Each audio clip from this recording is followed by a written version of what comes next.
Good day mga ka-sounds, welcome back na naman sa ating panibagong video ngayon. Sa mga hindi pa nakakilala sa akin, ako pala si Henry. So mga ka-sounds, dahil malapit na yung Christmas, magtutorial tayo dito about dito sa ating mixer going to player natin na DVD. So gagamit tayo dito ng amplifier na Joson Mars Max, tapos yung speaker lamang natin dito, yung ating miniature. Yung mixer na gagamitin natin dito, yung Joson 6 channel na Spider Series. So wag nyo lang skip yung video natin para malaman ninyo yung connection natin dito. Simulan na natin yung connection natin.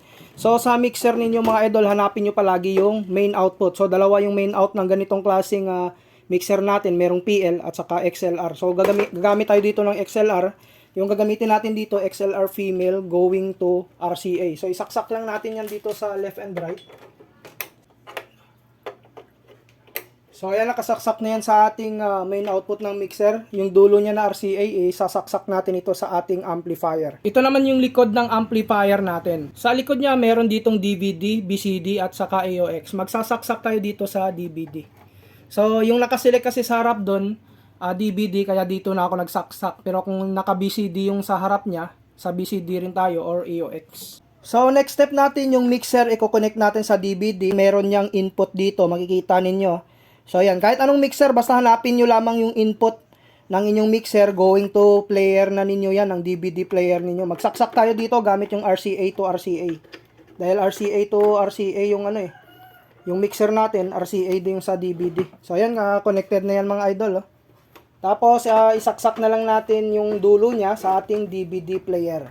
So ito naman mga idol yung likod ng DVD natin. May makikita kayo dito na left and right ito. So yan L, R yan dito sa baba. So i-connect na natin yung RCA natin dito.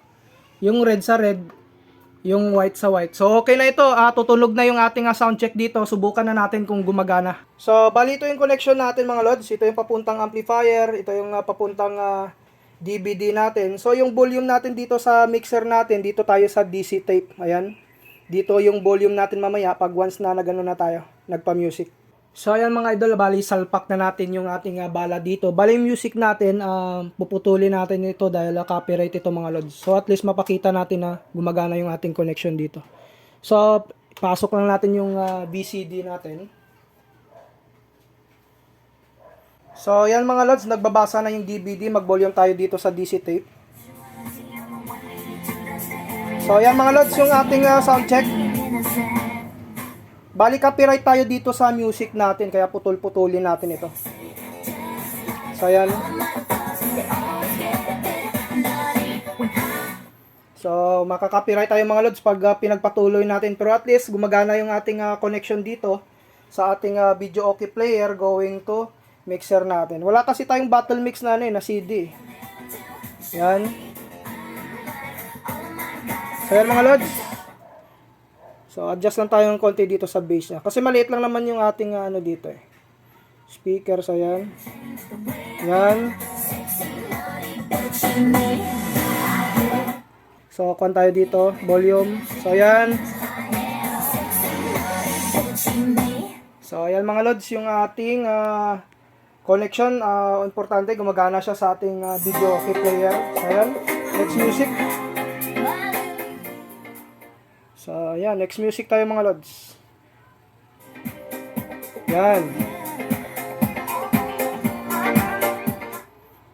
Copyright tayo dyan mga lods Yan. So volume tayo. Yan.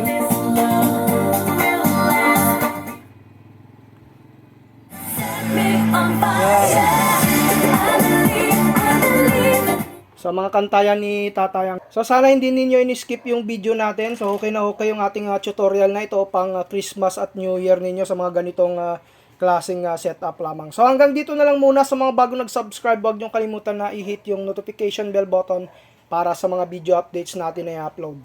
Maraming salamat mga kasounds.